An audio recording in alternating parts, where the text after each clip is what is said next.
não pastoralmente, mas muita coisa que precisa ser administrada na igreja e coube ao conselho. Eu brinco às vezes, né? A gente sempre traz a figura do moderador. Eu vim até bonito aqui hoje, ó. Eu não sabia como que eu vinha vestido aqui na comunidade, né? E vim de terno e gravata, podia ter vindo igual meu amigo pastor Pedro aí, né? Mas tudo bem. Então a gente tem é moderador do conselho. O pessoal acha que a gente é o presidente da igreja, né? Não, a gente é moderador de um conselho que cuida da igreja, né? Mas eu vou fazer o meu melhor sempre nesses anos, já tendo uma palavra, vamos dizer, de moderador, né? Estaremos sempre com a porta aberta para falar com todos vocês, quando quiserem. Tem meu WhatsApp, pode falar comigo sempre, pode falar de preferencialmente com o pastor, com o seu conselho local, óbvio, mas ou com o seu presbitério, mas o conselho está aberto sempre para falar com vocês. Eu fiz uma colinha aqui para falar da mensagem de hoje, e quando eu vi o texto de hoje, eu peguei aqui uma liturgia católica, por isso que deu a diferençazinha talvez de versículos, mas eu peguei a nossa liturgia local lá de Jundiaí de hoje, e eu falei, nossa, que apuros que eu vou ficar, hein? Porque esse texto, para mim, é um texto difícil. Chamar alguém de cachorrinho, gente, é uma coisa muito dura. E eu imagino que a nossa mensagem de hoje é dizer que a exclusão de pessoas, obrigado irmão que já começou falando com os adolescentes, a exclusão, ela não vem de Deus, pois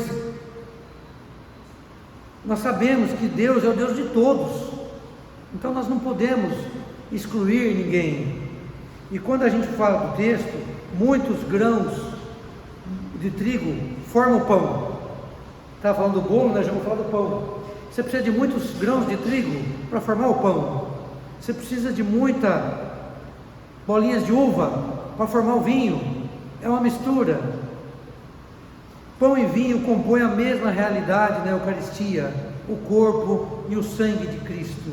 Muitas pessoas, na diversidade de raças, culturas, formam a comunidade que celebra a vida. E apesar das diferenças, todos nós oramos o Pai Nosso, juntos. Então, por isso que Deus não exclui ninguém. E se nós ousássemos excluir, ousássemos fazer isso, nós estaríamos aí pervertendo o direito e a justiça de Deus, porque Deus é o Deus de todos, nós não podemos excluir ninguém. Lá atrás, no livro de Isaías, por exemplo, quando Neemias e Esdras foram fazer a reconstrução, a Bíblia mostra que eles foram meio duros, para poder, ali que começou o judaísmo, mais ou menos nos anos 500, lá, 530, e aí as pessoas que eram casadas com estrangeiras, tiveram que se separar, não podia manter alguns casamentos com estrangeiros, e aí não podia continuar nem casando com estrangeiros, porque eles queriam uma raça pura. Por isso que eu falei que o texto anterior aqui fala de puros e impuros, né? Eles queriam uma raça pura, mas aí os próprios trechos do Velho Testamento, segundo Isaías, no finalzinho, fala que, poxa, não pode ser assim. A gente não pode pegar Deus e colocar Ele numa terra e fechar Deus ali, ou querer fechar Deus aqui nesse templo. Deus está lá fora também, Deus está em todo lugar, nós precisamos estar presentes, falando em nome dEle, falando em nome de Jesus lá fora. A gente não pode querer encapsular Deus em quatro paredes, isso é impossível. A gente não pode nem sequer entrar na mente de Deus, quem dirá cercar Ele. Então a gente tem que entender que não sou só uma raça, não é só nós aqui em PU que temos a verdade, viu? Nós somos o corpo de Cristo. E falando desse evangelho que eu falei que é difícil, Jesus formou uma discípula. Aquela mulher era grega, era da região da Fenícia, da Síria, aqui chamado de Cananeia. O trecho de hoje pertence a essa parte da narrativa. Isso nos fornece uma pista importante. Em terra estrangeira, contra todos os preceitos farisaicos da época, surge uma discípula qualificada de Jesus. Provavelmente as comunidades de Mateus, esse trecho que veio lá de Marcos, um trecho mais antigo, não é exatamente igual às duas narrativas, mas são muito parecidas. Eles conservaram com muito carinho, por se tratar de uma mulher conterrânea. De fato, as comunidades de Mateus fugiram da destruição de Jerusalém dos anos 70, se instalaram no norte da Galileia, no sul da Síria. Por isso que Jesus estava lá em terra estranha, de Tiro e Sidom.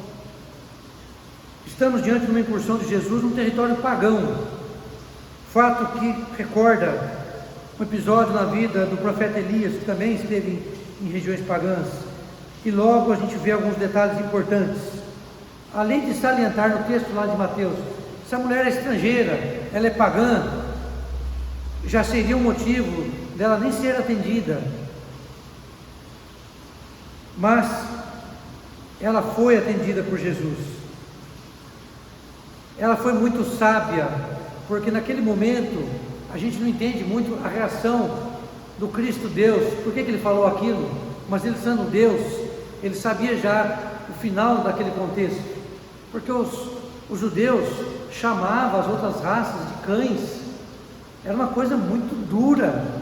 Onde já se viu a gente chamar, por exemplo, aqui, o argentino de cães, às vezes a gente é chamado de macaco, né, por eles, através do esporte, mas isso é inadmissível, você tratar um outro irmão, outra pessoa, de uma forma tão vil, tão dura, e ali você encontra, a gente não sabe muito o tamanho da sabedoria daquela mulher, mas você imagina, Jesus atendeu uma mulher, na verdade já são duas, porque era a mulher e a filha dela, que estava precisando de socorro, e às vezes,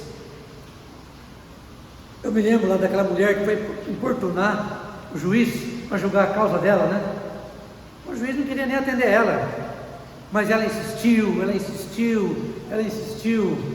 e o juiz julgou a causa dela, e essa mulher foi insistente também, ela foi respeitosa, chamou Jesus de Senhor, filho de Davi, até os próprios discípulos, a tradução diz aqui que pediram que ela fosse atendida, mas a tradução nossa, normal, não fala isso. Senhor, despede essa mulher, viu? A nossa tradução, né? Despede ela, manda ela embora, viu? Ela está incomodando. Quem que somos nós? Será que nós somos os discípulos? Que às vezes mandam as pessoas se afastar? Não, aqui não tem lugar para você, me deixa em paz, viu? Eu falei ontem, né, para os irmãos, que é tão bom estar aqui na igreja, é tão bom ouvir a palavra, é tão bom cantar, é tão bom orar, mas amanhã é segunda-feira, amanhã a gente não vai fazer isso, amanhã a gente tem que trabalhar, amanhã a gente tem que estudar, amanhã a gente tem que estar por aí. Quem somos nós amanhã? Aqui nós somos sãos, estamos todos aqui ouvindo a palavra toda semana, 30 anos, 40 anos, viu? Nem precisaria mais ouvir palavra, tanto que a gente ouve, né? Mas precisa assim, viu? Que é o alimento, né? Tem que se alimentar toda semana, todo dia.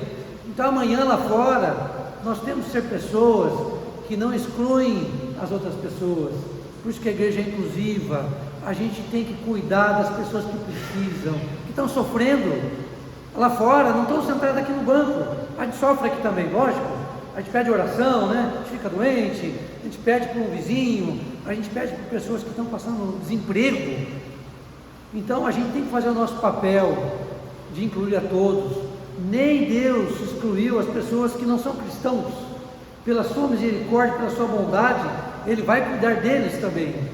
Eu me lembro aqui de algumas pessoas famosas, né, que perguntaram para Leonardo Boff, por exemplo, se Cristo é o único caminho da salvação. Isso em conversa, eu não li em lugar nenhum, tá? Isso eu ouvi. Então me perdoem se eu tiver. Ele disse: Cristo é o único caminho da salvação, mas não o cristianismo. A gente tem que tomar cuidado, porque às vezes o cristianismo não é o único caminho, é Cristo o caminho, e não o cristianismo. Eu ouvi aquele filme do Mahatma Gandhi, ele estava inconformado com as injustiças dos cristãos, dos protestantes ingleses, viu? Todos puritanos, viu? Judiando, deixando levar à morte muitos pessoas indianos da Índia. Aí perguntaram para ele se ele era seguidor de Cristo, ou a coisa parecida. Ele disse: eu posso aceitar o seu Cristo, mas eu não posso aceitar o seu cristianismo, que é o que ele estava vendo. Qual que é o nosso cristianismo amanhã, segunda-feira, durante a semana? Nós temos que ser diferentes mesmo, abraçar as pessoas. Se você sentir que alguém está sendo excluído, defenda. Ah, tem lá uma mulher apanhando na rua. Não, eu não vou me intrometer não. Vai sim, corajosamente, peça ajuda se você não puder na hora. Defenda o injustiçado, defenda aquele que é perseguido, aquele que é zombado, aquele que sofre bullying. Aí eu fico pensando, quando a mulher falou com Jesus, voltando ao texto, as pessoas nem tinham mesa para comer, mas aqui menciona a mesa. As pessoas sentadas para comer, comendo pão, provavelmente cachorros na região dela, passando por dentro, porque o judeu não tinha cães, cachorros. Para ele eram um dos animais mais impuros que tinha. Então, cachorro não tinha não tinha lar de cachorro, ninguém tinha cachorro. E nessa situação aqui, ela, uma dona de casa, se preocupava, sim, falou para Jesus, se preocupava com o pão dos seus filhos, mas ela se preocupava com o alimento do cachorro. Hoje em dia não precisa nem falar, né? Todo mundo ama pet, tem uma adoração. Você imagina que eu tenho 3 filhos, tenho 3 noras, tenho 2 netos e tenho 3 netos pets. Eu tenho um neto gato e 2 netos cachorro, que é novidade agora, né? Vocês estão rindo? Então vocês têm neto pet também, pelo jeito aí. Quem está rindo, eu estou imaginando que tem neto pet, viu? Gente, se você fizer mal para um cachorro hoje, você vai preso mais rápido do que se você fizer mal para um ser humano. Estou errado? Nossa, vai ter gente lá filmando, fazendo mal para um cachorro, e o ser humano não tem ninguém nem filmando. O cara está passando por cima dele na calçada. O ser humano está lá, jogado lá, a pessoa passa do lado, passa por cima, mas um cachorro não. Até eu lembrei uma anedota que eu nem marquei aqui, mas lembrei agora. Estava um mendigo pedindo dinheiro, coitado, ele não dava dinheiro para ele. E ele ficava lá o dia inteiro e um cachorro sentado do lado dele. Aí passou uma profissional de marketing, viu? E ele pedia ajuda, eu estou com fome, né? E ninguém dava dinheiro para ele. Aí o profissional de marketing, você dá licença? Escreveu na placa lá e colocou na parede. E aí começou a cair dinheiro direto. Esqueci que ele era cego. Aí ninguém dava dinheiro. Aí ele falou: mas por que você escreveu na placa que todo mundo está me ajudando, né? Ele escreveu: ajude a alimentar o meu cachorro. Gente, está errado. Isso me arrepia. A pessoa até ajudou ele, mas imagine que as pessoas iam dar dinheiro para ajudar ele a alimentar o cachorro, não para ajudar a alimentar ele, né? Então, que cristãos nós somos, né? E a mulher que se Fenice, ela foi sábia, porque ela falou: cai migalha, eles precisam ser alimentados também. Olha, já naquela época, já dá para fazer uma mensagem ecológica de peste aí, viu? Mas, enfim, voltando e terminando, que eu não vou tomar muito tempo dos irmãos, viu? Eu não sou um pregador de 40 minutos não, viu? Não quero deixar vocês cansados, viu? Muitas vezes a gente precisa realmente insistir, a gente precisa ter sensibilidade para entender o que está acontecendo, né?